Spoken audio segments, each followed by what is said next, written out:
One এটা হলো চট্টগ্রাম মহানগরের পাহাড়তলী উপজেলার সাগরিকা সমুদ্র সৈকতের নিকটবর্তী বা তীরবর্তী জায়গা ঝাউ বাগান। চারদিকে মাথা উঁচু করে দাঁড়িয়ে থাকা ঝাউ গাছ, পাতার ফাঁক দিয়ে ছুটে চলা বাতাসের মিষ্টি সুর, আর ঠিক সামনে সীমাহীন সমুদ্র। ঢেউগুলো বারবার তীরে এসে আছড়ে পড়ছে আর ফিরে যাচ্ছে।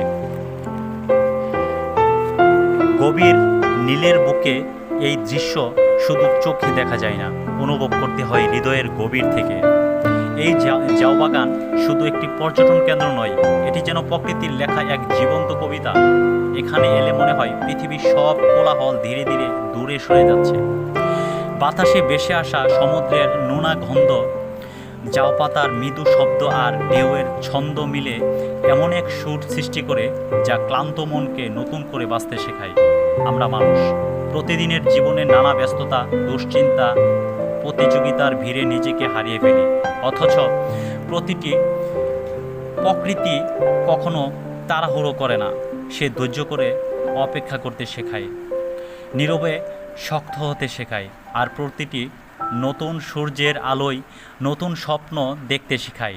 এই ঝাউ গাছ দিকে তাকালেন, দেখুন কত ঝড়, কত বৃষ্টি, কত রোদ তারা সহ্য করছে, তবু তারা মাথা নত করেনি। মানুষের জীবনেও এমন হওয়া উচিত।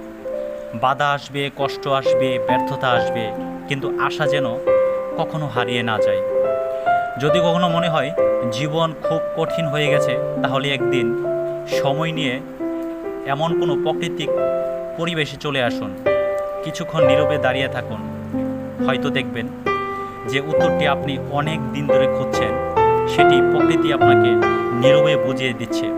সাগরিকা সমুদ্র সৈকতের এই ঝাউ বাগান আমাদের শুধু সৌন্দর্য উপহার দিচ্ছে না, আমাদের দায়িত্বের কথাও মনে করিয়ে দেয়। আসুন আমরা এখানে এসে প্রকৃতির কোনো ক্ষতি সাধন না করি। এখান থেকে যাওয়ার পূর্বে প্লাস্টিকের বোতল, পলি ব্যাগ এগুলো নিজ দায়িত্বে সাথে করে একটা নির্দিষ্ট জায়গায় নিয়ে ফেলি। প্রকৃতিকে হেফাজত করতে শিখি। এই প্রকৃতি আমাদের ভবিষ্যৎ আশ্রয়। সর্বশেষ একটি কথাই বলবো, জীবনের অর্থ, সম্মান আর সাফল্য অবশ্যই দরকার, কিন্তু তার সবচেয়ে বেশি দরকার একটি শান্ত মন, আর সেই শান্তির ঠিকানাগুলো একটি হলো প্রকৃতি।